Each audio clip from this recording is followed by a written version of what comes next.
Okay, so when you boil it down, all that the IPCC has left, all that Professor Stephan has left, is the computer models, the so-called GCMs for global circulation models. Let's have a quick look at them. This is a summary diagram from the IPCC's last report. It shows temperature from 1900 to 2000, plotted in black. These are the thermometer records. The scale is expanded up, which squashes the record down. Here's the warming up to 1940, the cooling down to 1979, and here's the warming in the late 20th century that we're supposed to be so worried about. Then on top of that, in purple, this is the field of projections of the IPCC's 23 computer models. And it's big variation. And you see that they're projecting in 100 years' time anything between 4 degrees of warming and about 2 degrees of warming. So that's the projection, which is a warming rate of 0.2 degrees per decade through the next 100 years. That's their projection. Here's what actually happened to temperature at the moment this graph was made. Temperature's going down. Here are the error bars dotted, and you will see that the projections are wrong. Now, this is the only thing left to the government and its advisors to argue, to convince you people, and I will never forgive you if you let them convince you, that there needs to be a carbon dioxide. They all say, but these models, they're so clever, they're so sophisticated, they're written by such intellectually powerful people, all of which is true, but they are PlayStation or Xbox games. And that's what scientists do. I don't say that to put them down. Games playing is really important in science. It's heuristic. You discover. It serves to learn and to discover. So I'm all for the modelling, but you must never, ever treat it as predictive, because we know it's not predictive. We know it's wrong, and I've shown you on that slide. Well, I'm not the only person that knows it's wrong. The main modeller in Australia, and one of the 23 modellers for the IPCC, of course, is CSIRO. Inside the front of every modelling report, they have this. This report relates to climate change scenarios based on computer modelling. Models involve simplifications of the real processes that are not fully under... Well, whoever would have thought that? Goodness gracious me. Accordingly, no responsibility will be accepted by CSIRO or the Queensland Government for the accuracy of forecasts or predictions of firms or any person's interpretation.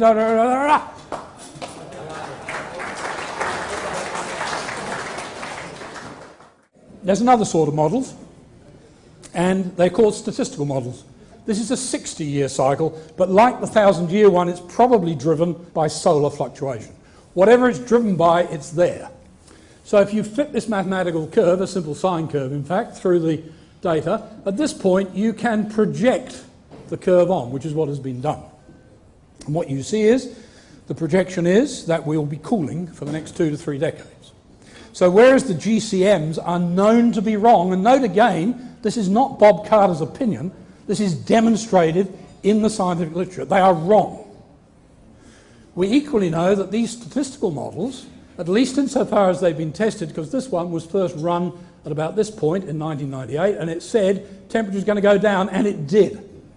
So this one, so far as it's been tested, is on track. So the statistical climate models, which you've never heard about, are equally scientifically valid as a scientific technique to use. There's about 5 or 6 different major papers done on this, and 5 out of the 6 project cooling for the next 2 or 3 decades.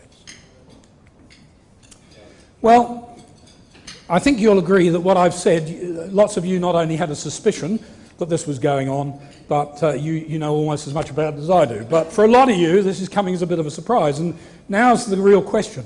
How did we get to here?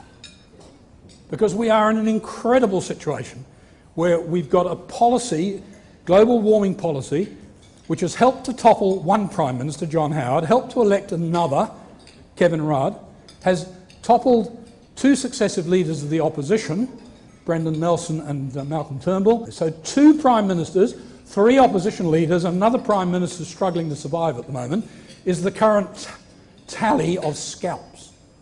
Here's how we got there. This is an ABC website, and it's a calculator. You can see from the graphics it's designed to attract the children in the 6 to 10 or so age range, and you can work out what your greenhouse is. How big a greenhouse pig are you? So you work your way across clicking and answering all this, and you get to this one, and you click on the skull and crossbones. And the screen erupts in a fountain of blood, and a 7-year-old girl is told she will use her share of the planet's resources in 9.3 years. The ABC received hundreds of letters of complaint from all over the world. Now, this is symptomatic. I could show you slides and give you a whole talk, starting at kindergarten, going through to this, primary school, going through to secondary school, and going through to university, and even in the workforce, where young people are indoctrinated with this outrageous propaganda. There is not an young Australian person under the age of 35 years who has had an education in environmental science. They have all had an indoctrination, and that's how we've got partly to where we're getting today.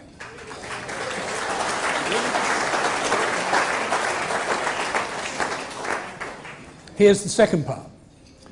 This is a think tank in London, Institute for Public Policy Research. And a few years ago they released a report, Warm Words, How Are We Telling the Climate Story, and Can We Tell It Better? Well, that's sort of suspicious, that sort of flags it, doesn't it? You think there's something funny about that. Strange title. Well, here's a section from it. The task of climate change agencies, that's the Greenhouse Office or the Department of Climate Change, is not to persuade by rational argument. How old-fashioned. How could anybody want to do that? Goodness gracious me. Instead, we need to work in a more shrewd and contemporary way, using subtle techniques of engagement. The facts need to be treated as so taken for granted they need not be spoken. Like global warming is still happening, isn't it, chaps? Of course it isn't. It's cooling. It gets worse.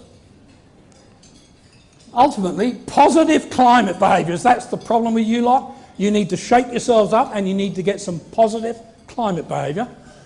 Need to be approached in the same way as marketeers approach acts of buying and consuming. It amounts to treating climate-friendly activity as a brand that can be sold.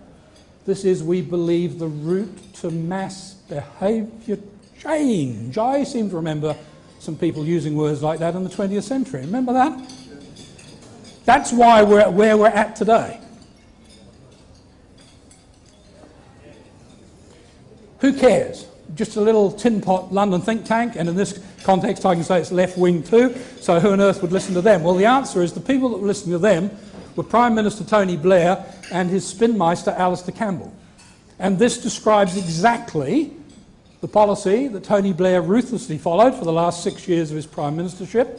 It was spread to countries like Australia, New Zealand and Canada by equally ruthless use of the diplomatic services and an organisation which in many other ways is a good organisation called the British Council.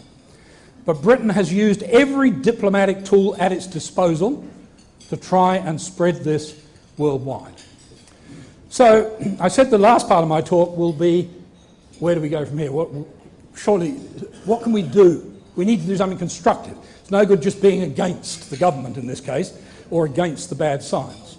We have to have a way forward. And before I answer that, I need to alert you to one other piece of context about the science, and it's this. This now is a graph of the last 25,000 years. And the blue curve is Antarctic temperatures, and the red curve is Greenland temperatures, and the data come from ice cores. It's very beautiful scientific work. And what you see is, in what's called the last great glaciation, temperatures jogging along, varying half a degree or so, but very cold, both places. Then over 10,000 years it warms up to the start of what geologists call the Holocene. That's the modern warm period that we live in. It's the modern interglacial time, and it's lasted for 10,000 years. So that's fine, that's the record, and you see there's commonalities between Antarctica and Greenland, but you see there's something going on in Greenland here that didn't happen in Antarctica, and it's this warming up to almost interglacial, cooling down to glacial again, and then warming back up, all in a couple of thousand years. Now this is called the YD, the Younger Dryas episode, because this little plant here is a Dryas, and its pollen are scattered around in lake muds, which scientists have taken cores out of to establish this climatic record in the first place. So the Younger Dryas then was a period of intense cold, renewed glaciation during the warming that went from the main glaciation to the modern warm period. And the obvious question is, how fast did these changes take place? And a paper just published last year in what used to be one of the world's premier journals, Nature, showed the remarkable result that that warming took place in 3 years. This warming took place in 60 years, 6 decades. So is this a weather event or a climate event? And the answer is there is no difference between weather and climate. That's a statistical convenience that scientists impose on nature. Nature couldn't care less about that. Nature sees a spectrum of processes operating on all timescales, and these are both weather and climate events. The key point is a dramatic change like that can happen in just 3 years with no warning. Now, just before we leave this, but in passing, there's that reporter again down the back saying, Bob, is it warming or is it cooling at the moment? Well, madam, it's cooling. Here we are, last 10,000 years in Greenland and Antarctica, it's cooling. And the late 20th century warming, let's go back to context again, that we're not worried about, but Julia Gillard and her advisors worry about, is this little tick in here. Are they serious? Okay, so what did the Younger Dryas do? Well, here's the red spot there in the middle of Greenland is the point from which the ice core was taken that that record came from. And what we see here is at the end of winter in 2004, March in the Northern Hemisphere, end of winter, here is the front of the sea ice across the Arctic Ocean. Here's a reconstruction for Younger Dryas winters 12,000 years ago. Here is the sea ice front, and as you will see, there wasn't much shipping coming out of the ports of Southampton and Rotterdam. This could happen tomorrow. You can grow sea ice in a matter of a year or two. You can't grow an ice cap, but you can grow sea ice. I don't know a single government of countries around the North Atlantic Ocean that have this on their radar. Why? Because they're all absolutely besotted with dealing with this problem of possible dangerous warming caused by human carbon dioxide.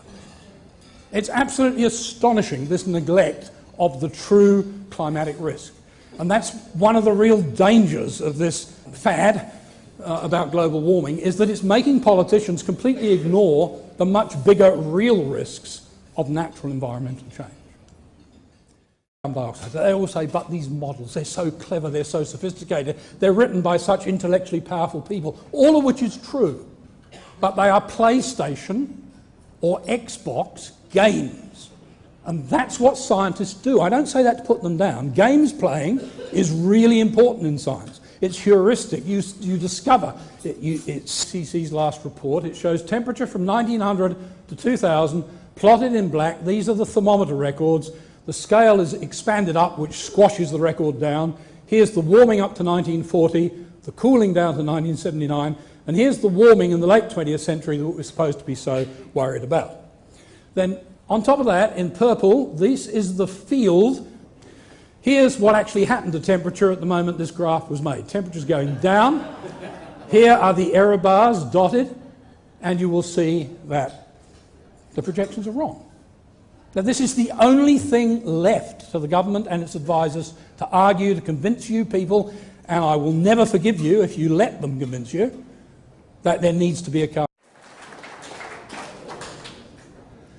Okay, so when you boil it down, all that the IPCC has left, all that Professor Stefan has left, is the computer models, the so-called GCMs for global circulation models.